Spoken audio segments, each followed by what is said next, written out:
शाबाश। अच्छा, अब आज हम पढ़ेंगे अभिलेख। क्या पढ़ेंगे? अभिलेख। तो are you ready for that? सबसे पहले बताइए अभिलेख क्या होता है, क्या समझते हो आप अभिलेखों के बारे में? अभिलेख क्या होता है, कैसे होता है? कोई बताएगा? हाथ खड़ा करके बताया, ऐसे नहीं। क्या होता है अभिलेख? हाथ खड़े करके कोई भी बताओ, क्या समझते हो आप अभिलेख से? देखो, अभिलेख का मतलब होता है रिकॉर्ड। अभिलेख का मतलब क्या होता है? रिकॉर्ड, यानी किसी चीज को रिकॉर्ड की तरह रखना, जिससे कि वो आगे कभी जानकारी के रूप में काम आए। यही होता है। आज देखते हो आप, कहीं भी कोई बिल्डिंग बनती है, सरकारी बिल्डिंग बनती है, मंदिर बनता है ना, और कहीं पे नेताजी आते हैं, उद्घाटन करने आते हैं, तो पहले तो राजा करते थे ये काम, बिल्डिंग बनाना, मंदिर बना दिया, महल बना दिया, ठीक। और अब कौन करते हैं? आजकल के राजा कौन है? अरे मंत्री, विधायक, ये है ना अधिकारी। तो अब आपने देखा होगा, कहीं भी मान लेते हैं कोई नया भवन बना है, तो उस नए भवन पे एक ब्लैक कलर का एक पत्थर लाते हैं और उस पत्थर पे लिखवाते हैं कि आज दिनांक इतने इतने को माननीय विधायक महोदय, मुख्यमंत्री के सलाहकार श्रीमान बाबूलाल नागर, अरे आपने तो यही देखा होगा ना, यहाँ पे के द्वारा इस भवन का क्या किया गया? उद्घाटन। तो वो काला जो पत्थर है ग्रेनाइट का, जिसपे कि वो लिखा जाता है, वो क्यों पत्थर पे लिखते हैं? कागज का वो भी तो लगा सकते हैं भाई, कागज का चिपका दें एक छब्बा के पन्ना, क्यों लिखाते हैं पत्थर पे? ताकि वो हमेशा के लिए क्या बन जाए? रिकॉर्ड। क्या बन जाए? रिकॉर्ड बन जाए। रिकॉर्ड का मतलब ये होता है कि वो हमेशा के लिए सुरक्षित कर दें, उसको खराब नहीं हो। हजारों साल बाद किसी को मिले वो पत्थर, तो पता चले कि यार कोई बाबूलाल नागर नाम का राजा हुआ था और उसने क्या बनवाया था? ये भवन बनवाया था। ऐसे पढ़ेंगे, आज भी तो ऐसे ही पढ़ते हैं भाई। भूकंप आएगा, धरती उल्टी पुल्टी हो जाएगी, अपन नीचे पहुंच जाएंगे, पाताल वाले ऊपर आ जाएंगे, और ऐसी स्थिति में फिर अपने को कैसे ढूंढेंगे लोग कि भाई उस टाइम पे कौन कौन थे? फिर पता चलेगा कि यार भाई एक पत्थर मिला है, उस पत्थर पे लिखा हुआ है कि ऐसे ऐसे लोग थे। उस टाइम पे राजा का नाम क्या था? अशोक गहलोत। राजा का नाम क्या था? बाबूलाल नागर। राजा का नाम क्या था? प्रेमचंद बैरवा और भजनलाल। तो इस तरह से ये अभिलेख जो होते हैं ना, ये तत्कालीन, तत्कालीन बोले तो उस समय की जानकारी के क्या होते हैं? स्रोत। और सोचो, और क्या क्या जानकारी कौन कौन सी चीजों से मिलती है अपने को? कैसे पता चलता है इतिहास में कहां क्या था, कब क्या था? दिमाग लगाओ। अरे अपन आज ये पढ़ रहे हैं, पढ़ा रहे हैं, ठीक, और अचानक क्या होगा? भूकंप आएगा और अपन नीचे, नीचे वाले, फिर हजारों साल बाद खुदाई होगी, फिर खुदाई में एक मास्टर निकलेगा जिसके कंकाल में, कंकाल के हाथ में क्या होगा? और वो इधर, फिर इधर निकलेंगे बहुत सारे कंकाल, और उन कंकालों के हाथ में भी क्या होगा? पेन। लेकिन इस पेन में और उस पेन में अंतर मिलेगा, ये मोटा निकलेगा, वो छोटा निकलेगा। फिर लोग अनुमान लगाएंगे क्या ये सब मिलके पंचायत कर रहे थे, और इनका जो सरपंच था ना, वो ये है जिसके पास है मोटर। यही होता है ना, सारे कंकाल निकलेंगे, पता चले भाई इधर वाला जो है वो एक है और इधर वाले बहुत सारे हैं, ये बैठे हैं और ये खड़ा कंकाल मिला है। तो निश्चित रूप से क्या कर रहे थे? ये बोल रहा था और ये सुन रहे, ठीक है। इसी को कहते हैं इतिहास का अध्ययन। इतिहास ऐसे ही पता चलता है। सबसे बड़ा रोल जो इतिहास में निभाते हैं वो होते हैं अभिलेख, क्योंकि उस टाइम पे जो पुस्तकें लिखी गई होती हैं उनके तो मिलना बहुत मुश्किल होता है। मिलते हैं कुछ पन्ने, मिलते हैं कागज है भाई। पहले पुस्तकें ताड़ पत्र पे लिखते थे, एक पेड़ होता है और पेड़ के जो पत्ते होते हैं उन पे लिखते थे। फिर पेड़ के पत्तों के बाद किस पे लिखने लग गए? कागज पे धीरे धीरे। तो ये तो नष्ट हो जाते हैं, लेकिन पत्थरों पे जो बात लिखवा दी जाती है राजाओं के द्वारा वो मिल जाती है। तो ये सबसे बड़ा स्रोत, सबसे प्रमुख स्रोत जो है इतिहास को जानने का, वो क्या है? अभिलेख। अभिलेख से हमको पता चलता है कि उस टाइम पे क्या स्थिति थी, कौन क्या था, किसने क्या किया, क्या करवाया, ये सारा। ठीक है, तो इसको अभिलेख जो है ना, अभिलेखों के अध्ययन को क्या कहते हैं? भाई अध्ययन भी तो करना पड़ेगा ना इनका। अभिलेखों के अध्ययन को कहते हैं एपिग्राफी।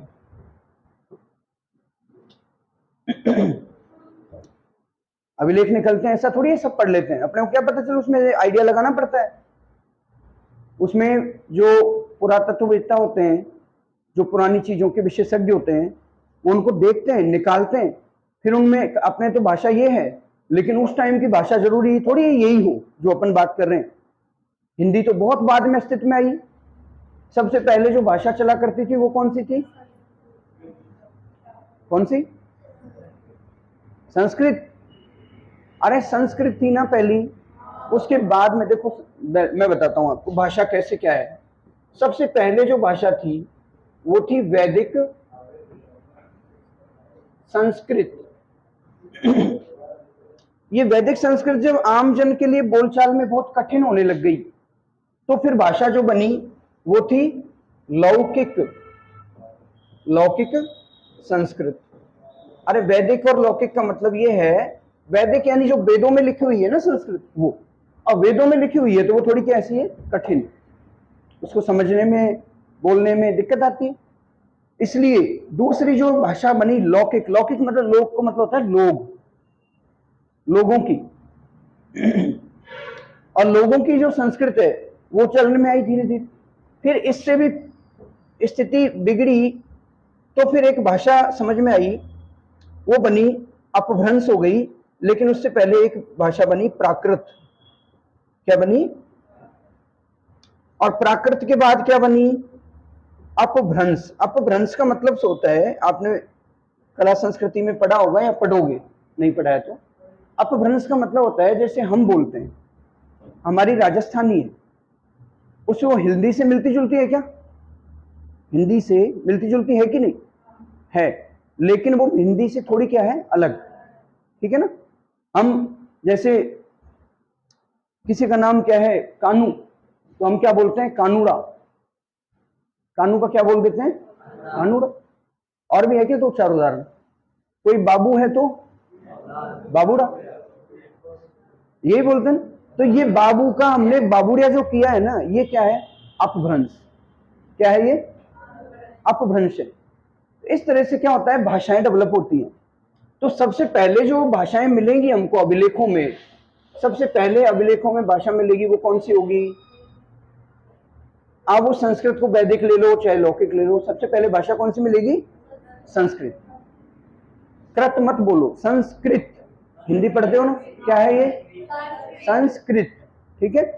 और संस्कृत के बाद में हमको मिलेगी प्राकृत है, फिर अपभ्रंश है, फिर धीरे धीरे हिंदी डेवलप हो। तो हिंदी बहुत बाद में आती है, हिंदी बहुत बाद में आती है। सबसे पहले भाषाएं जो आएंगी वो संस्कृत आएंगी, अपभ्रंश आएंगी, है ना, प्राकृत आएंगी। तो हमको अभिलेखों में सबसे पहले जो पुराना अभिलेख होगा उसमें क्या मिलेगी? अब बात आती है कि अभिलेख, अभिलेखों का अध्ययन करना है। अभिलेखों का अध्ययन को एपिग्राफी बोलते हैं। ये क्वेश्चन कई एग्जाम्स में आता है, कई बार पूछा है, उसका फेवरेट क्वेश्चन है, जबकि इससे अपने को कोई लेना देना नहीं है, लेकिन वो पूछता है। वो कहता है भी बताओ अभिलेखों के अध्ययन को क्या कहते हैं, तो अपने को जवाब देना पड़ता है भी एपिग्राफी कहते हैं। वो साल 6 महीने बाद फिर भूल जाता है, फिर पूछता है बताओ, तो अपने को याद रखना है अभिलेखों के अध्ययन को क्या कहते हैं? एपिग्राफी। ये याद रखना है पहले। अब 2 लाइन लिखो फिर आगे पढ़ेंगे। आज लिखने का काम ज्यादा है, समझने का कम है ना? तो आज लिखते जाओ फटाफट। पहली लाइन लिखो, हेडिंग डालो अभिलेख। अच्छा देखो, अभिलेखों में एक चीज और समझ लो, अभिलेखों में, शिलालेख में, स्तंभ लेख में, है ना, इनमें कंफ्यूज नहीं होना है। चाहे वो शिलालेख, अभिलेख तो सारे ही होते हैं। अब किसी शिला पे लिख दिया तो शिलालेख, किसी स्तंभ खंबे पे लिख दिया, भाटे पे लिख दिया तो शिलालेख, ठीक है, छोटा शिलालेख। तो ये है, अपने को दिमाग में नहीं लगाना है कि भाई ये इतना परेशान नहीं होना है, सिंपल सी बात है। सारे के सारे मिला के तो क्या है, अभिलेख। चाहे वो तांबे के पीतल के पत्र पर लिखा हो, तांबे का पन्ना होता था उस पर लिख दें तो ताम्रपत्र लेख, ताम्रपत्र लेख, शिलालेख, छोटा शिलालेख, स्तंभ लेख, छोटा स्तंभ लेख, ये सारे के सारे मिला के क्या बोलते हैं अपन इनको, अभिलेख। यहां तक की बात क्लियर है क्या? हाँ भाई एलियन पीछे वालों, पक्का? चलो लिख, अभिलेख। पहली लाइन लिखो, लिखो भाई, क्या हुआ? पेन नहीं है तो लिखो भाई, कॉपी नहीं है, पन्ना दे इसको नागराज। नहीं यही लिखो, तबियत खराब, लिखने में दिक्कत है। देखो भाई, अभिलेख हेडिंग डाल दो और पहली लाइन लिखो कि इतिहास को जानने के, इतिहास को जानने के अनेक साधन होते हैं।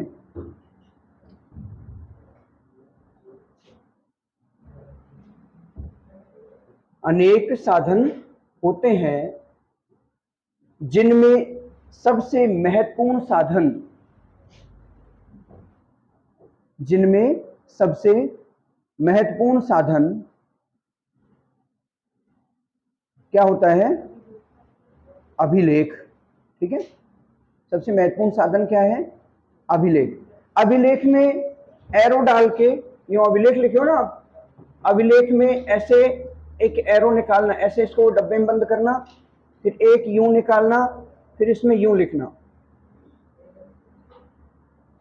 और फिर इसमें लिखना भाई शिलालेख,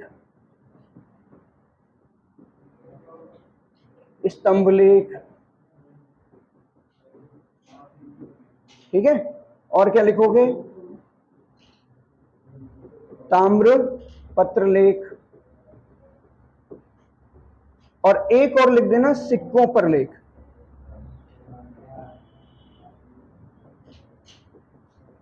तो ये चार हैं, चाहे तो किस पे हो, शिला पर, पत्थर की चट्टान पे हो तो शिलालेख, ठीक है, स्तंभ पे हो तो स्तंभ लेख, किसी ताम्र पत्र पर लिख दिया हो, धातु के किसी पत्र पर लिख दिया हो तो ताम्रपत्र लेख।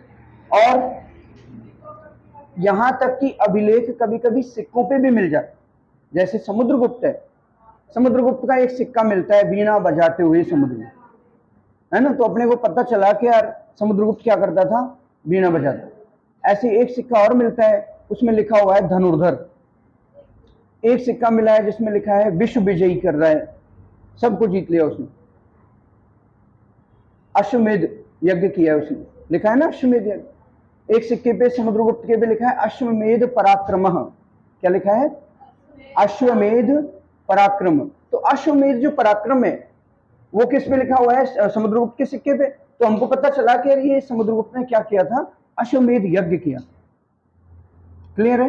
तो अभिलेख चार तरह से हो सकता है, शिला पे हो सकता है, स्तंभ पे हो सकता है, किसी धातु के पत्र पर हो सकता है, और सिक्के पर भी हो सकता है। ठीक है, अब लिखो आगे। अभिलेखों के अध्ययन को, अभिलेखों के अध्ययन को एपिग्राफी कहते हैं। क्या कहते हैं? अभिलेखों के अध्ययन को एपिग्राफी कहते हैं।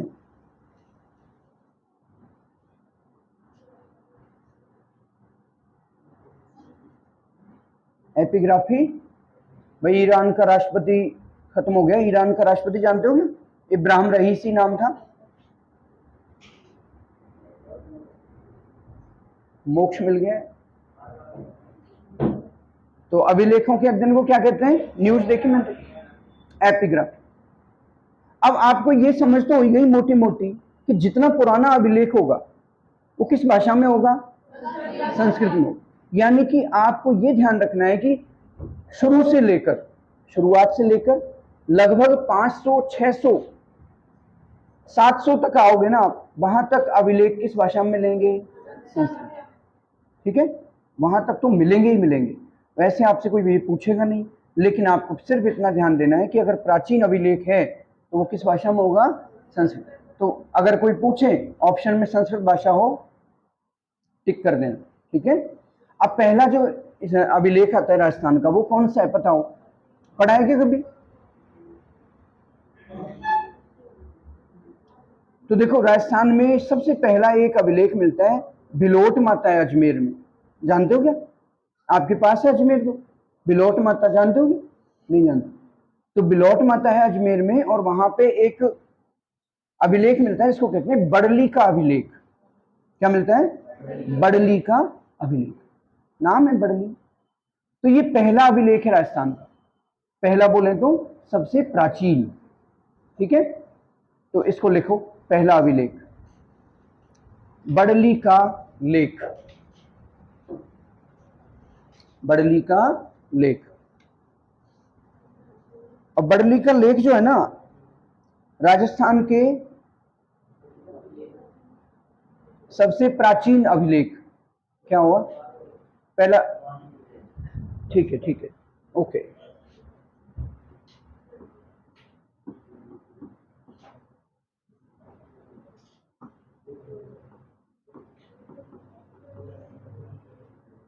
कहां मिला है? अजमेर। लिखो सबसे प्राचीन।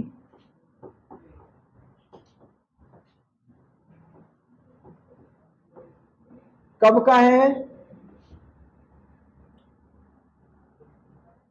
चौथी और 5वीं सदी,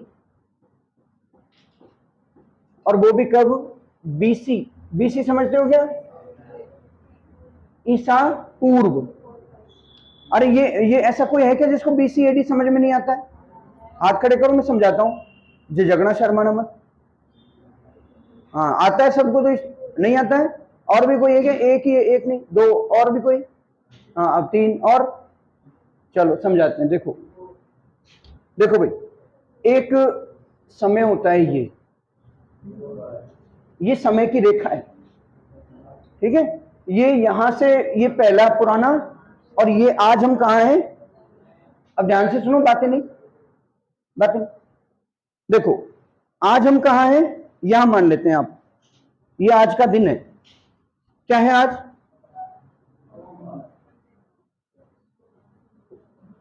अरे भाई, चलो ऐसे बनाते हैं। ठीक है, और आज का दिन कहां है? ये। और आज का दिन यही है क्या? यही है ना? ठीक। और ये यहां तक है। अब सोचो, यहां पे जो है ना, यहां पे समय यहां से शुरू हुआ है और यहां तक आ रहा है, आज तक का समय है ये। ठीक, मानव सभ्यता जब से मनुष्य इस पृथ्वी पर आया है, तब से लेकर आज तक का समय इस बोर्ड पर मैंने बना दिया है। कुछ नहीं बचा इसमें, सब आ गए। आदि मानव, अशोक, अकबर, सब आ गए। अब आप सोचो, यहां पे इस समय पे किसका जन्म हो गया था?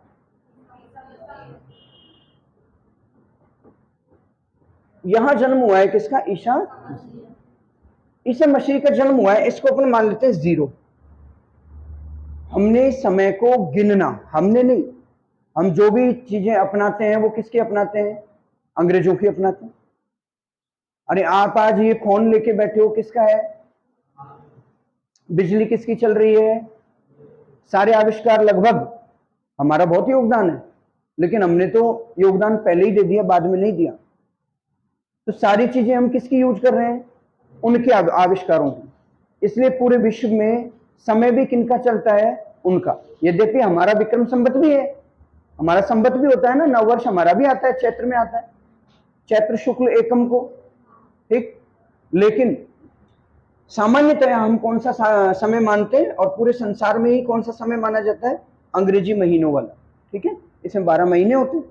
तो यहां पे जब ईसा मसीह का जन्म हुआ ना, तो इसको 0 मान लिया, और यहां से ये 0 के बाद ये पहला वर्ष, फिर दूसरा वर्ष, फिर तीसरा वर्ष, चौथा, 100वां, 1000वां, 1500वां और 2000 तक तो आप आ ही गए थे इस पृथ्वी पर, आ गए थे ना। और फिर 2000 के बाद सीधे क्या आया 24 साल बाद 2024। आप में से बहुत सारे नहीं आए होंगे 2000 में, है ना।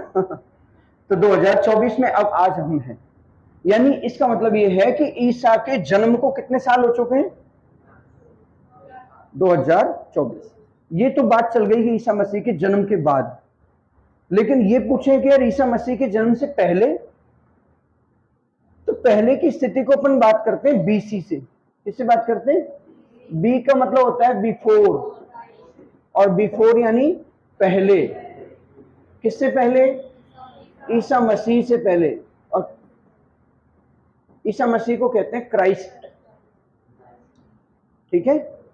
तो बीसी का मतलब हो गया बिफोर क्राइस्ट, यानी ईसा के जन्म से पहले, यानी इस 0 से भी। अगर मैं कहूं कि बताओ 3000 बीसी, 3000 बीसी, तो बताओ आज से कितने साल हो गए उसको? 5024। बात समझ में आएगी भाई? 3000 बीसी बोल रहा हूं, बीसी यानी कि 3000 बीसी, यानी यहां आप आओ, उल्टे चलो 0 से, यहाँ 1000 आ जाएगा, या 2000 आ जाएगा, या 3 आ जाएगा, ये 3000। और 3000 से फिर किधर आना है? आज तक। तो 3000 तो यहां तक ही हो गए, फिर यहां से यहां तक कितने हो गए? 2024। तो इनको जोड़ना पड़ेगा ना भाई, दूरी यहां से नापनी है आपको, तो 3000 में 2000 और जोड़ो, तो ये टोटल आज तक कितने साल हो गए उनको? 5000। अगर मैं कहूं भाई कि 2000 बीसी को आज कितने साल हो गए? 4024। अगर मैं कहूं कि जो है काल, ये अपने सिंधु घाटी सभ्यता है ना, इसका समय है, वैसे तो अलग अलग माना है, 2350 मानते हैं कार्बन डेटिंग से, ठीक है, लेकिन अपने मान लेते हैं कि इसको 2300 साल हो गए, 2300 बीसी। क्या मानते हैं? 2300 बीसी। तो बताओ आज से कितना पहले हुई थी? 2024 और जोड़ने पड़ेंगे ना। ये बात क्लियर हो गई क्या? हाँ हो गई, ठीक। ये होता है। अब अपन बात करते हैं आगे। तो सर्वाधिक प्राचीन अभिलेख है 4वीं-5वीं सदी बीसी का है। बीसी बोले तो ईसा पूर्व। अब मान लो 500 बीसी का कोई अभिलेख है, तो आज से कितना पुराना है? 2500, लगभग 2500 साल पुराना हो गया ना। ठीक, लिख लो। राजस्थान का सबसे प्राचीन अभिलेख, वैसे तो इसमें ज्यादा लिखना नहीं है, भिलोट माता मंदिर। एक पॉइंट डालो इसमें, मंदिर कौन सा है? भिलोट, भील से बना भिलोट, भिलोट माता मंदिर, भिलोट माता मंदिर। अगला शिलालेख लिखो,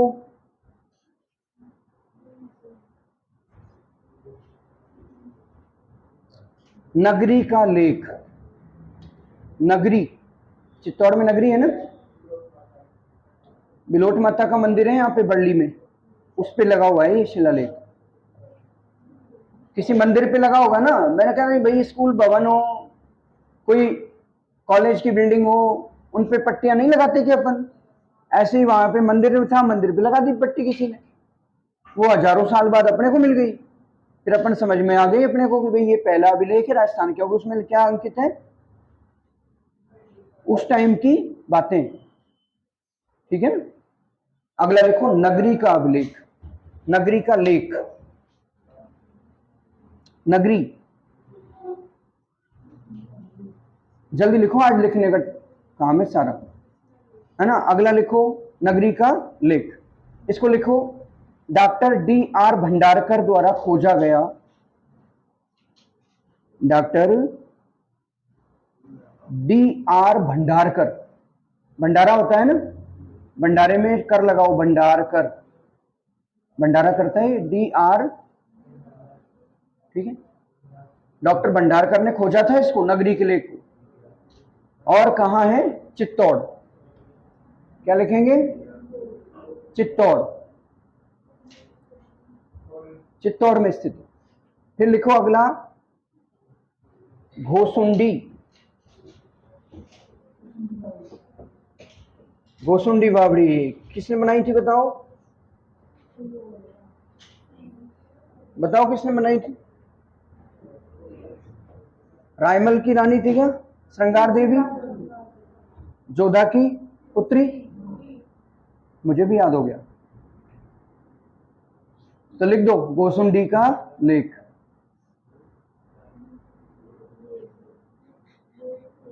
लिख दिया घोसुंडी का लेख। ये भी भंडारकर ने खोजा था। साथ में लिखो, क्या नाम है अपना, देखो कौन था वो जिसने वीर विनोद पुस्तक, श्यामल दास, कवि राजा श्यामल दास। लिखो, इसको खोजने में किसका रोल रहा है? कवि राजा श्यामल दास, कवि राजा श्यामल दास। और ये भी कहां है? चित्तौड़ में। ये दोनों जो घोसुंडी और नगरी है ना, ये दोनों को लिख लो दूसरी और तीसरी सदी ईसा पूर्व। दूसरी तीसरी सदी BC। हाँ बोलो भाई, क्या कह रहे हो? हाँ, दोनों के नाम आते हैं। हाँ? समझ में नहीं आ रहा है, बोलो। दोबारा लिखाऊं इसको? लिखो, नगरी का लेख DR भंडारकर। अरे ऐसे ही लिखो टुकड़ों में, ऐसे पूरी लैंग्वेज मत लिखो। नगरी का लेख DR भंडारकर, चित्तौड़। आगे बढ़ जाओ, घोसुंडी लेख, भाई घोसुंडी लेख इसमें लिख दो भंडारकर के साथ साथ प्लस करके क्या लिख दोगे? कवि राजा और क्या है? श्यामल दास। स्मार्ट बनो, गधे मत बनो। हाँ, गधा मजदूरी नहीं करनी, पढ़ाई कैसी करनी है? स्मार्ट। जब आप यहाँ के भी स्मार्ट नहीं बन रहे हो, फिर हमारा क्या मतलब? आपको कोचिंग जरूरी इसलिए होती है ताकि आप बैल नहीं बनो। क्या नहीं बनो? बैल। ये घर पे बैल बन जाओगे, जाने क्या क्या पढ़ोगे, जिसका एग्जाम से कोई लेना देना नहीं है वो भी पढ़ लोगे। फिर समझ में आएगा कि यार ये तो मतलब ही नहीं था, सब कुछ पढ़ लिया और पेपर में कुछ है ही नहीं। इसलिए आपको कोचिंग में बुलाते हैं ताकि आप स्मार्ट बनो, आपको समझ में आए क्या पढ़ना है, कैसे पढ़ना है, क्या छोड़ देना है। समझ गए? लिख दिया दोनों को? ठीक है, घोसुंडी लिख दिया, ये लिख दिया। अब लिखो मानमोरी का अभिलेख। मानमोरी बात, ठीक है। तो मानमोरी का लेख देखो, अपने एक घोड़े वाला बाबा हुआ है, क्या नाम है? Colonel James Tod. Colonel James Tod को क्या है? अब देखो, ये अंग्रेज जो लोग होते हैं ना, इनमें और अपने में थोड़ा अंतर होता है। अपन कहीं जाते हैं, ढंग की जगह देखते हैं, कोई बढ़िया प्राकृतिक स्थान देखते हैं, तो अपने को क्या लगता है? यार दाल बाटी बनाओ, अच्छी जगह, झरना बह रहा है, दाल बाटी बनाओ, खाओ और आ जाओ, ठीक है।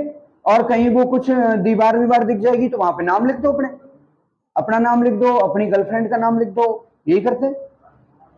और वो बना देते हैं हार्ट, ठीक है, हाँ दिल। तो लेकिन अंग्रेज क्या करते हैं?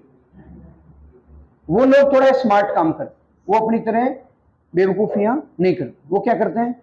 वो वहां जाते हैं तो देखते हैं क्या है, कैसे हुआ होगा, क्या हुआ होगा। तो ऐसे ही कर्नल टॉड को जितने भी अभिलेख मिले थे, बहुत सारे अभिलेखों को वो जहाज में लाद के और इंग्लैंड ले गया। अभिलेखों को, बाटों को, अपने बारे सोचते थे यार बाटे ले जा रहा, ले जा बाटे ले जा, और ले जा, हमारे तो बहुत सारे बाटे ही बाटे ले जा। दो चार उस टाइम पे अभिलेख बहुत मिलते थे, पर अपने भारतीयों में क्या समझ नहीं थी, अपन पढ़े लिखे लोग नहीं थे ज्यादा, शिक्षा का स्तर क्या था, इसलिए हम लोग क्या करते थे? अभिलेख घर घरों में मिलते थे, हजारों साल पुराने अभिलेख घरों पे लगे रहते थे, लोग उन पे ले आते थे उखाड़ के, और फिर उन पे चटनी, पढ़ना आता नहीं है भाई, शिक्षा है ही नहीं, पढ़ना आता नहीं है, अपने क्या पता उसमें क्या लिख रहा है। वो बेचारा अशोक का अभिलेख है, हजारों साल पुराना, कितना कीमती है। आज भी अपने को लगता है अभिलेख अभिलेख पढ़ते क्यों है? आप में से भी लगता होगा बहुतों को, क्या क्या बीमारी है अभिलेख, क्यों पढ़ रहे हैं इनको? इनसे इतिहास के बारे में पता चलता है। इतिहास को जानने का सबसे बड़ा स्रोत क्या होता है? ये हमको बहुत बाद में पता चला। नहीं, अपने वाले तो क्या करते थे, ले आए अभिलेख, कोई मंदिर पे लग रहा है उसको उखाड़ लाए, क्या बढ़िया सपाट बांटा है ना, इस पे क्या बनाएंगे, चटनी, ये लो बहुत बढ़िया चटनी बन रही है, अभिलेख की चटनी। कौन सी चटनी? तो ये करते थे। जबकि अंग्रेज लोग क्या करते थे, वो बाटों को देखते थे, उन पे लिखा हुआ है कुछ, उनको नहीं आती है भाषा, भाई उनको तो अंग्रेजी आती है, लेकिन वो फिर किसी उस भाषा के जानकार है, संस्कृत है, संस्कृत का विद्वान ढूंढते, फिर उसको बुलाते कि यार इसको पढ़ो, फिर उसको पढ़ता, फिर उसका अंग्रेजी में ट्रांसलेशन करते। आप ये सोचो, राजस्थान का इतिहास लिखने वाला कोई भारतीय नहीं है, राजस्थानी तो छोड़ो, दूर की बात है, भारतीय भी नहीं है। किसने लिखा? कर्नल टॉड ने लिखा, एक विदेशी ने लिखा है। इससे बड़ी विडंबना क्या हो सकती है? हमारी अशिक्षा का, हमारी जागरूकताहीन स्थिति का, हमारी मूर्खता का इससे बड़ा प्रमाण क्या होगा कि हमारा खुद का इतिहास हमने नहीं लिखा। हमारा खुद का इतिहास कौन लिख रहा है? विदेशी लिख रहा है। फिर हमने उसको भी नहीं छोड़ा, हमने उसको भी बाबा बना लिया, घोड़े वाले। ऐसे एक और आएगा, एलपी टेस्टिटोरी, वो अपनी भाषा पे काम करेगा। अब्राहम ग्रियर्सन, एलपी टेस्टिटोरी, अपनी भाषा के बारे में भी अपने को काम नहीं करना है। कौन कर रहे हैं? विदेशी। तो ये हमारी मूर्खता है। तो उस टाइम पे क्या होता था, अभिलेख भी मिल भी जाते, अपने सबके घर में अभिलेख लगा होता था कोई ना कोई, तो लोगों को मतलब नहीं होता था। कोई अभिलेख पे चटनी बटनी बना तो ठीक है, बहुत सारे लोग तो बिछा के उस पर कपड़े कूटते थे, कपड़े धोते थे, बढ़िया बढ़िया धुलते थे भी सपाट। तो इस तरह से, लेकिन टॉड को जहां से मिला तो उसको एक बार एक अभिलेख मिला, मान मोरी अभिलेख, 713 ईस्वी का है। कब का है? और 713 ईस्वी के इस अभिलेख को उसने जहाज में, अरे रुको भाई, भावुक मत हो, लिखो, सुन लो पहले। 713 ईस्वी का अभिलेख है, कर्नल टॉड को लगा यार बहुत बढ़िया है, मान मोरी। मोरी, मोरी का मतलब है मौर्य। एक राजा था, मौर्य राजा था, नाम क्या था? मान। राजा का नाम क्या है? मान। मौरी तो उसका क्या है? वंश, मौर्य। मौर्य को क्या लिखा? मौरी। तो राजा मान मौर्य का अभिलेख मिला, तो इससे ये पता चलता है कि हमको चित्तौड़ पे पहले किन का राज था? मौर्यों। यही से तो पता चलता है भाई। आप आज भी कहते हो भाई चित्तौड़ का निर्माण दुर्ग पड़े होंगे, चित्रांगद मौर्य ने कराया, पढ़ा होगा ना, चित्रांगद मौर्य। तो ये मौर्यों का राज का अभिलेख जो है वो मिलता है अपने को, कौन सा? मान मौर्य। अब अभिलेख को उठाया कर्नल टॉड ने, उठा के उसने क्या किया कि उसको जहाज में लादा। अभिलेख बड़ा सारा बांटा था, शिला थी, बहुत बड़ी चट्टान था, उसको लेकर निकला वो जहाज में लंदन। अब जहाज में क्या हुआ, वजन, वो 2-4 बाटे और रख ली उसने। वो तो घर घर से बाटे भी, बाटे मतलब, अरे बाटे मतलब अभिलेख, समझ में तो आ रहा है ना मैं क्या बोल रहा हूँ? हाँ, थोड़ा मैच्योर है ना। तो उसने कई सारे बाटे रखवा लिए जहाज पे। अब बीच समुद्र में जाके जहाज जो है डूबने की स्थिति में आ गया। यार इतने सारा वजन हो गया, बाटे ही बाटे रख ली उसने। उसको तो ज्ञान का पूरा ज्ञान लेना था, उसको इतिहास लिखना था। आप सोचोगे यार क्यों लिखते हैं लोग, क्यों पागल होते हैं? क्योंकि बुद्धि यही करवाती है, जिसमें बुद्धि होगी वो ऐसे काम करेगा, और जिसमें बुद्धि नहीं होगी वो कपड़े धोएगा अभिलेख पे। आखिरकार वो उसने क्या किया, वो जो अभिलेख था बहुत बड़ा था, मानमोरी वाला, उसको समुद्र में फेंक दिया।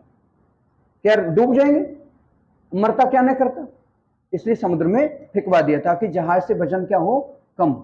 लेकिन फेंकने से पहले उसने एक कागज लिया, कागज पे वो सारी बातें उतार ली जो उसमें लिखी थी ना, वो सारी की सारी बातें लिख ली। ठीक है, तो ये है अपने मानमोरी। तो प्रश्न आता है कि वह कौन सा राजस्थान का अभिलेख है जिसे कर्नल टॉड ने समुद्र में फेंक दिया था? कौन सा है? याद रहेगा ना, लिखो, मानमोरी अभिलेख लिखो। कर्नल टॉड को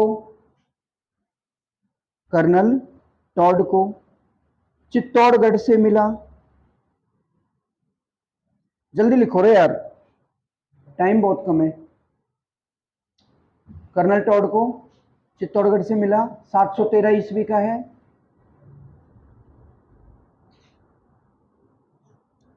मौर्य वंश के राजा मान, पूछने की जरूरत नहीं, आ जाए करो, खुला दरबार है। जाना चाहते हो जाओ, है ना?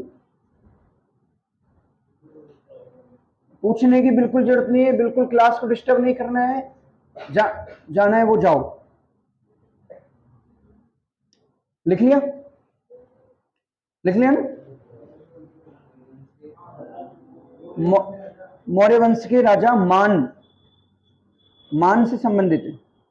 मौर्य वंश के शासक मान, मान से संबंधित है।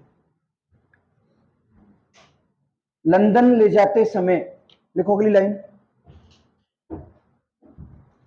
लंदन ले जाते समय टॉड द्वारा इसे समुद्र में फेंक दिया गया। समुद्र में फेंक दिया गया।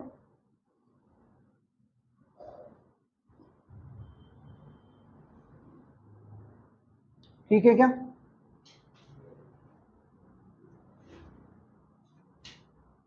ओके, नेक्स्ट देखो, नांदसा यूप। देखो दो यूप है, यूप माने होता है, अभी बता दूंगा मैं, पहले लिखो। एक तो है नांदसा यूप, बहुत जल्दी पेन चलाओ है ना। एक है बड़वा यूप। क्या है? बड़वा यूप। यूप का मतलब ये होता है, देखो क्या होता है, जब पहले प्राचीन काल में जब यज्ञ होते थे ना, यज्ञ, तो यज्ञ होते थे उस टाइम पे एक गोल खंबा गाड़ते थे, और उस खंबे से जो बलि का पशु होता था ना, जैसे भैंसे की बलि देनी, तो उस खंबे से किसको बांध देते थे? भैंसे को। आपने कभी फिल्मों में देखा हो कि एक बलि देता है कोई हीरो, तो वो जो है किसी खंबे से बांध रखा होता है पशु को, ठीक है? जैसे बाहुबली में देखते हो, बाहुबली में देखा होगा, वो युद्ध युद्ध लड़ने जाते हैं, पहले बलि देते हैं, तो बाहुबली जो है वो नहीं देता है, वो कहता है मैं बलि नहीं दूंगा। उस टाइम पे उसको पता नहीं इतनी बुद्धि कहाँ से आ गई, ये उस टाइम पे सब बलि देते थे। लेकिन फिल्म वाले ने दिखाया कि देखो हमारा बाहुबली ऐसे फालतू जानवरों को नहीं मारता है। अच्छी बात। तो बाहुबली में देखा आपने कि एक खंबा होता है और उस खंबे से बांधते हैं किसको? पशु को, भैंसा, बकरा, जिसकी भी बलि देनी, राइट? उस खंबे को ही क्या कहते हैं? यूप। यूप स्तंभ, क्या कहते हैं उसको? खंबे को। जो यज्ञ में बलि के लिए पशु को बांधा जाता है, उस खंबे को क्या कहते हैं? यूप। और उस यूप पे, अब यूप है, यूप पे खाली है यूप, तो यूप पे लिख दो भाई, यूप खाली है ना, यूप में जगह है तो उसमें भी लिख दो। मतलब पुराने टाइम पे राजाओं ने जहां जगह मिली सब जगह लिख दिया। बहुत सारे अभिलेख मिट गए, समय के साथ मिट गए, खत्म हो गए, और बहुत सारे अपने को मिलते हैं। धन्य हो भला हो उन राजाओं का, अपने को पता चलता है उनके बारे में, भाई ये ऐसे थे, ये ऐसे थे, ये संस्कृति थी, ये भारत की संस्कृति ये थी, ठीक है ना? तो यूप पे जो लिख दिया वो उसको क्या कहेंगे? यूप स्तंभ लेख, ये कहेंगे। तो पहला यूप स्तंभ लेख है नांदसा, और ये है भीलवाड़ा में। और एक है बड़वा यूप स्तंभ, ये है कोटा। और इसमें एक बात और है कि ये मौखरी, मौखरी, कौन सी थी? मौखरी वंश के शासकों से क्या है? संबंधित। ये दोनों यूप स्तंभ लिख लो अपनी भाषा में, फटाफट लिख लो, बोलूंगा नहीं मैं, चुपचाप लिख लो।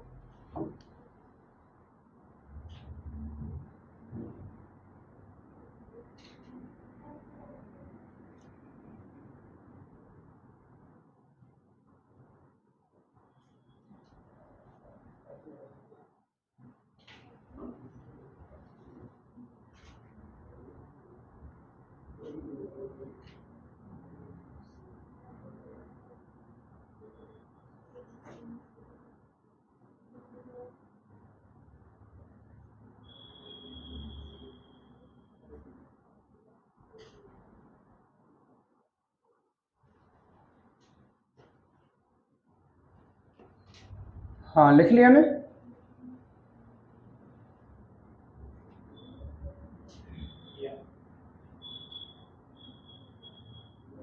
अच्छा, एक बिजोलिया का शिलालेख आपने पढ़ा था, याद है क्या? किसका था? अजमेर का। बिजोलिया में है, बिजोलिया, ठीक है। बिजोलिया जो है वो भीलवाड़ा में है वर्तमान में।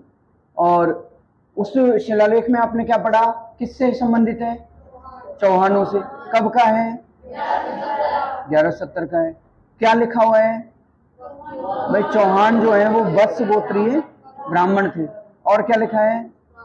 वासुदेव चौहान इनका क्या है? आदि पुरुष, ठीक है। और आदि पुरुष वासुदेव चौहान ने सांभर झील का क्या किया था? ये बातें याद है ना?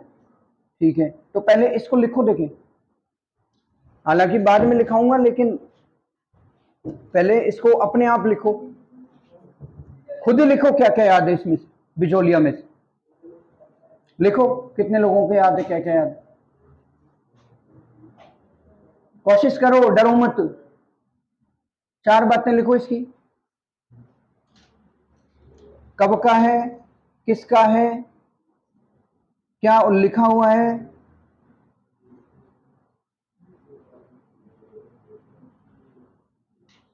लिखो लिखो।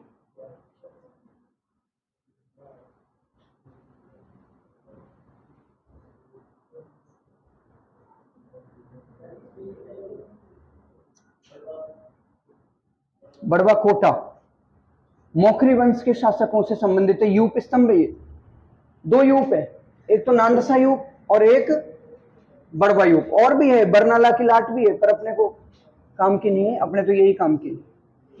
नांदसा यूप तो कहाँ? भीलवाड़ा में। और बड़वा यूप कहाँ? कोटा, मौखरी वंश के। अगला लिखो, भ्रमर माता अभिलेख। बिजोलिया तो याद रखना, पूछो, मैं लिखाऊंगा नहीं। अगला क्या है? नए बच्चों को मैं करा दूंगा, डोंट वरी।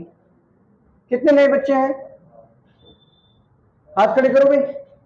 1 2 3 4, very good. 5, शाबाश। 6। आप पुराने हो, आप तो हैं, जबरदस्ती नए बन रहे हो। अपन तो पुराने हैं, तो कोई बात नहीं, घबराने की बात नहीं है। जो नए बच्चे हैं वो बहुत अच्छी बात है कि आप आए हो, आपका स्वागत है। और आप बिल्कुल सही जगह पे, सही स्थान पे आए हो। और थोड़ी सी मेहनत करोगे, ऐसा कोई भी टारगेट नहीं है जिसको आप अपनी हिम्मत से अचीव नहीं कर सकते, है ना। मैं खुद उदाहरण हूं आपके साथ, आपके सामने हूं। मेरे जैसा निकम्मा ये बाकी के बच्चे जानते हैं दुनिया में नहीं है, लेकिन फिर भी मैं सफल हो गया कैसे भी करके। तो जब मैं हो सकता हूं तो आप भी हो सकते हैं भाई। मुझे पता है, मेरे जैसा मुझे पढ़ने में बहुत जोर आता है। आप लोग कब आते हो यहाँ पे? सुबह 7:30 8 बजे, है ना।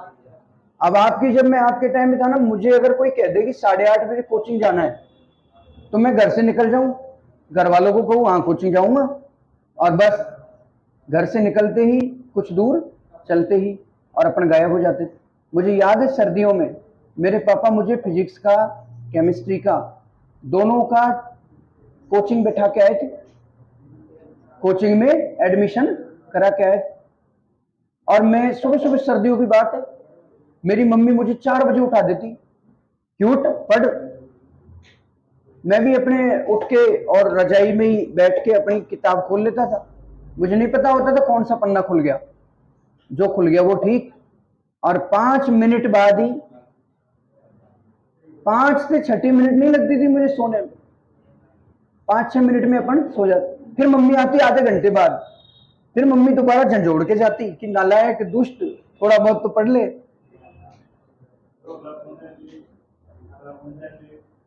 हाँ,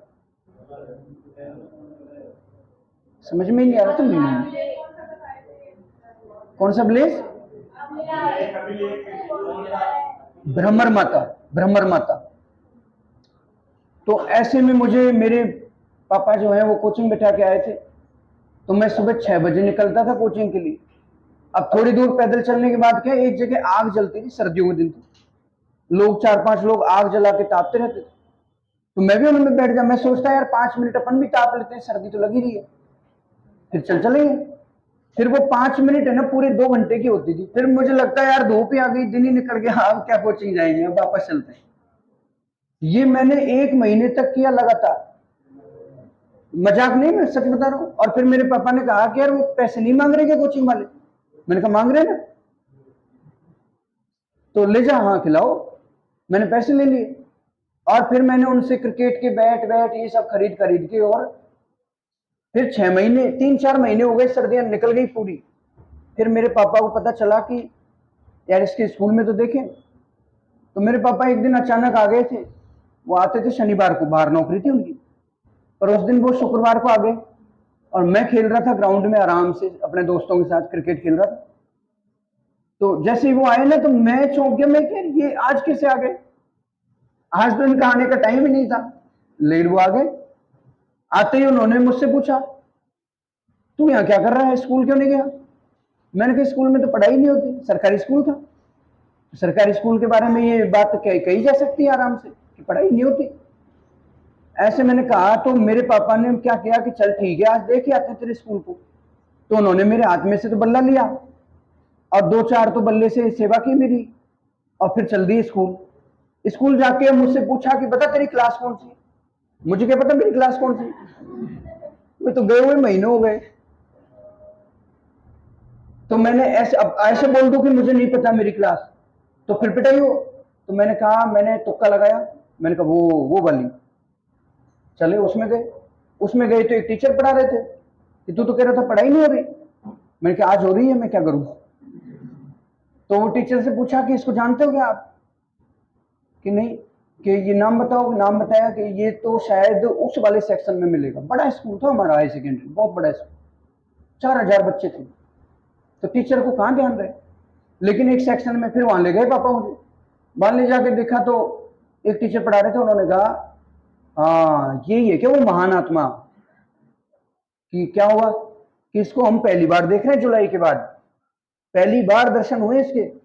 और आप कहाँ थे, इसको लाए क्यों नहीं? कि नाम आम कर चुका है, अब घर ले जाओ और टीसी निकलवानी है। तो रियलिटी बता रहा हूं, वहीं से सेवा होनी शुरू हुई और घर तक सेवा हुई। उसके बाद उस कक्षा 11 थी, वो 11th 11वीं, और आई वॉज फेल्ड। क्या हो गया था? फेल हो गया था, मजाक में। फिर 12वीं में मैंने वो अपने क्लास टीचर थे ना, वो बड़े गुल खिलाए। फिर उसके बाद तो जब मेरे जैसा आदमी थोड़ा बहुत पढ़ के अपने कर लेता है, तो आप लोग तो कर ही सकते हो, हैं? ये है। तो अगला लिखो भ्रमर माता का शिलालेख। ये इसके आगे लिख लो छोटी सादड़ी। कहाँ है छोटी सादड़ी? प्रतापगढ़ में आ गई क्या आजकल? हाँ प्रतापगढ़ में ही है, सही बात। दरियाबाद, छोटी सादड़ी, ठीक। देखो छोटी सादड़ी प्रतापगढ़।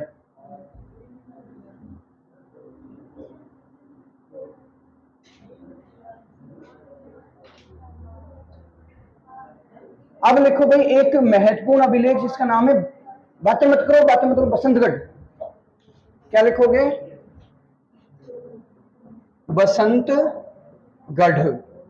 बसंतगढ़ अभिलेख जल्दी लिखो, जल्दी, टाइम कम है तो कंप्लीट कराना है और बातों में लग जाते हैं। और बसंतगढ़ अभिलेख में लिखो 625 ईस्वी का है। बसंतगढ़ अभिलेख कब का है?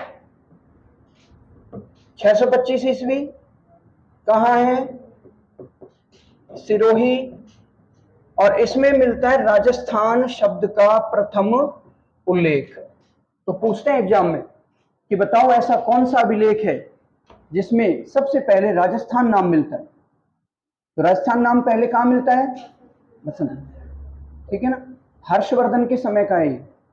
अगर राजा पूछे तो आपसे नहीं पूछेंगे, इतना क्यों डीप जा रहे हैं। हर्षवर्धन, ठीक है। और इसमें हर्षवर्धन ने लिखवाया था राजस्थान नी या द्वितीय। ये शब्द मिलता है इसे।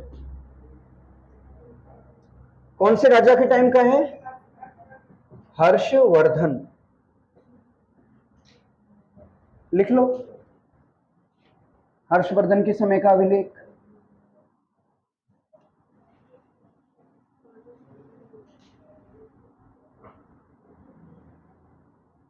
राजस्थानिया द्वितीय, नाम क्या मिलता है? लिख लो।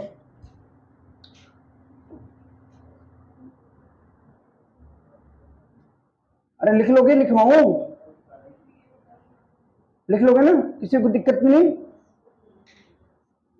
लिखो फटाफट, थोड़ा सा ही टाइम बचा है।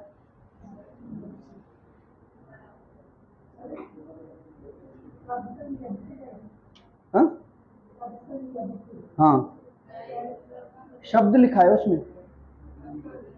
हर्षवर्धन ने लिखवाया था राजस्थानी आदित्य। और राजस्थानी आदित्य का मतलब ये था, देखो उसके जो दरबारी थे ना हर्षवर्धन के, अरे शांति, हर्षवर्धन के जो दरबारी थे, जो राजस्थान की तरफ जिनको चार्ज दिया गया था, भाई हर्षवर्धन के दरबार में बहुत सारे सामंत थे, और जो राजस्थान की तरफ जो थे ना, उनको राजस्थानी आदित्य कहा उसने। तो हमको ये मतलब नहीं, हमको मतलब क्या है कि राजस्थान नाम का पहला उल्लेख कहाँ मिलता है? तो आपसे पूछेगा भाई राजस्थान नाम कहाँ से आया, तो सबसे पहला उल्लेख कहाँ मिलता है? बसंतगढ़ में। फिर रायथान कहने लगे। कर्नल टॉड ने एक पुस्तक लिखी, एनाल्स एंड एंटिक्विटीज ऑफ, ठीक, और फिर वो 1829 में क्या लिखता है इसको? रायथान या राजस्थान लिखता है ना। तो कर्नल टॉड ने नाम दिया था बाद में, एकीकरण में पढ़ लेंगे, ठीक है। ठीक है, अगला लिखो, बसंतगढ़ हो गया। फिर अगला लिखो आप, अपराजित का शिलालेख। ए पराजित, पराजित के पहले क्या लगाओ? ए। अपराजित का शिलालेख।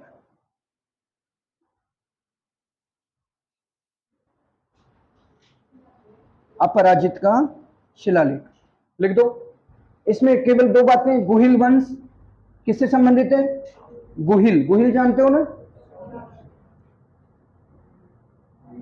ये जो नए बच्चे हैं ना, इनसे मेरा कहना है, आप आज ही हिस्ट्री के जितने वीडियो हैं, कोई 15-20 वीडियो होंगे, वो वीडियो देख डालो। जहां से वीडियो अपने वीडियो हैं क्लास के, यूट्यूब पे हैं, ठीक है, तो सारे देख डालना। खाना खाते हुए देख लो। देखो पढ़ाई के लिए आपको मन में जज्बा होना चाहिए, आप कभी भी पढ़ सकते हो, मजाक नहीं है। टॉयलेट की सीट पे बैठ के पढ़ते हैं लोग, तब जाके नौकरी लगती। हाँ, पढ़ना पड़ता है। लॉकडाउन के समय मुझे याद है, मेरे 12 घंटे 13 घंटे का टाइम था फिक्स, तब जाके मैं इस आज जहां हूं मैं वहां हूं, इस वजह से हूं। हालांकि आप तो मुझसे भी ज्यादा मेहनती लोग हो, है ना। तो ध्यान रहे, जितने भी वीडियो हैं, और पुराने वाले भी, अगर आप लोगों को लगता है भी रिवीजन, तो रिवीजन हो जाएगा। खाना खा रहे हो, चला लिया, डेढ़ की स्पीड कर ली, स्पीड बढ़ाना तो जानते ही होंगे, तो 1.5 की स्पीड कर लो, और उसमें देख लो, खाना खाते जाओ, देखते जाओ, आपका रिवीजन हो जाएगा। फालतू की रील फील बंद कर दो थोड़े टाइम के लिए। एक मौका आएगा, आप हमेशा जब भी आपको लगे ना कि पढ़ाई से थोड़ा मन हट रहा है, उस टाइम पे दो बातें याद करना। आंखें बंद करना, पहले तो ये सोचना कि जब आपका सिलेक्शन हो जाएगा तब क्या होगा, वो सोचना। आपकी बुआ क्या कहेगी, आपके फूफा जी, आपके मामा जी, आपकी मामी, आपकी मम्मी, क्या फील होगा आपके पापा को, आपके बहन भाइयों को, आपके दोस्तों को, और आपके अड़ोसी पड़ोसियों को, हर उस व्यक्ति को जिसने ये कहा था कि ये कुछ नहीं कर सकता या कुछ नहीं कर सकती। आप बताइए, मेरा जब सिलेक्शन हुआ था ना, तो मैंने एक स्टेटस लगाया था व्हाट्सएप पे कि माता पिता और ईश्वर की असीम कृपा से, और आज मैं इस नौकरी के लिए क्या हो गया हूं, सिलेक्ट। और फिर दूसरा स्टेटस लगाया, लेकिन इनसे भी ज्यादा योगदान मेरे उन रिश्तेदारों का है जिन्होंने मुझ पर विश्वास नहीं किया। तो आप लोगों को उनके लिए पढ़ना है जो आपका भरोसा नहीं करते, उनको दिखाना है उनको ही दिखाना है कि हम क्या हैं, ठीक है ना। इसलिए थोड़ा संघर्ष करो। मैंने पहले भी कहा था कि मुसीबत से निखरती है शख्सियत यारों। आपका व्यक्तित्व, शख्सियत किससे निखरता है? मुसीबत। मुसीबत से निखरती है शख्सियत यारों, और जो चट्टानों से ना उलझे वो झरना किस काम का? तो झरना तब झरना बनता है जब चट्टानों से क्या होता है, उसका संघर्ष, ठीक है ना। तो आप लोगों वीडियो को देखो, रिवीजन हो जाएगा, और रिवीजन हो जाएगा तो आप लोगों को यहां बहुत आसानी से आप कनेक्ट कर लोगे। 1.5 की स्पीड में देख डालो, हर दिन 2-3 वीडियो देखोगे ना तो हो जाएगा। एक दिन में आप आराम से 3-4 वीडियो देख सकते हो, ठीक है। पहले से ही शुरू कर देना। हाँ, तो लिखो अपराजित वाला लिखा। अपराजित में गुहिल वंश, और गुहिल वंश के बाद लिख दो नागदा। नागदा आपको पता ही है, नागदा क्या थी? मेवाड़ की प्रथम कौन सी राजधानी थी? प्रथम, फर्स्ट किसने बनाई थी? बप्पा रावल। लिखो अपराजित हो गया। अगला लिखो, अगला लिख लो भाई सामोली शिलालेख। सामोली, सामोली, और इसमें ये रहा सामोली, ठीक है। सामोली में भी सेम बातें लिख दो, सेम बातें लिख दो। गुहिल वंश, सामोली में क्या लिखोगे? गुहिल वंश, ठीक है। और क्या लिखोगे? उदयपुर। नागदा नहीं, इसको लिखो उदयपुर। उदयपुर के पास में गांव है। गुहिल राजा थे शिलादित्य। सामोली शिलालेख में एक बात लिख देना, क्या नाम था? शिलादित्य। तो शिलादित्य के समय का है, शिलादित्य के समय का अभिलेख है। फिर लिखो आप घटियाला शिलालेख। घटियाला लिख देता हूं।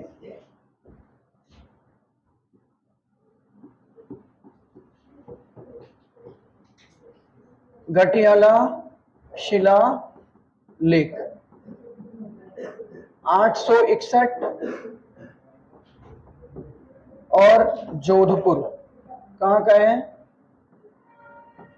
861 जोधपुर।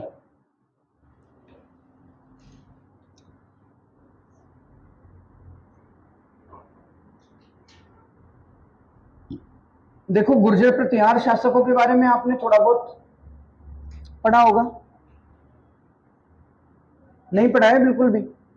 चलो गुर्जर प्रतिहारों के बारे में आपको मैं ऐसा करूंगा, किसी दिन 10 मिनट का एक छोटा सा 10-15 मिनट का अपन देख लेंगे, है ना। वैसे तो देखो गुर्जर प्रतिहार मैंने आपको पहले ही बताया था कि गुर्जर तो क्यों कहते थे इनको? क्योंकि ये गुजरात की तरफ से आए थे, आजकल तो ये जाति हो गई। और प्रतिहार क्यों कहते थे? प्रतिहार का मतलब होता है द्वारपाल। जो आपने फिल्मों में, नाटकों में देखा होगा, ऐतिहासिक, दो लोग जो है वो भाले लेके ऐसे खड़े रहते हैं, खड़े रहते हैं ना, उनको ही कहते हैं क्या? द्वारपाल। और द्वारपाल को ही क्या कहते हैं? प्रतिहार। और प्रतिहार जो है वो गुजरात से आए थे, मतलब इनका क्षेत्र कौन सा था? गुजरात का सीमावर्ती, इसलिए इनको क्या कहते हैं? गुर्जर प्रतिहार। और इन्होंने सबसे महत्वपूर्ण काम कौन सा किया था? कि इन्होंने, गुर्जर प्रतिहारों ने अरब आक्रमणकारियों को रोका था। मैंने आपको बताया था, देखो कि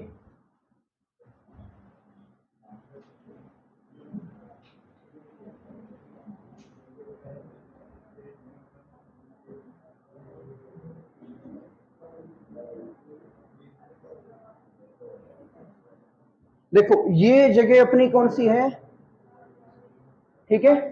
और इस जगह, यहां से जितने भी आक्रमण होते थे वो कहां से होते थे? यहां से। और इन सारे आक्रमणों को रोकने का काम किसका होता था?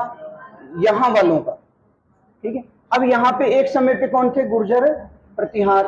फिर कौन आ गए? गुहिल, बप्पा रावल। तो ये धीरे धीरे जो जितने भी राजवंश यहाँ पे रहे, उन सब ने ही इन आक्रमणों को रोका था। मैंने तो आपको बताया था बप्पा रावल ने इतने अरब आक्रमणकारियों को रोका था कि उनकी कितनी रानियां थी?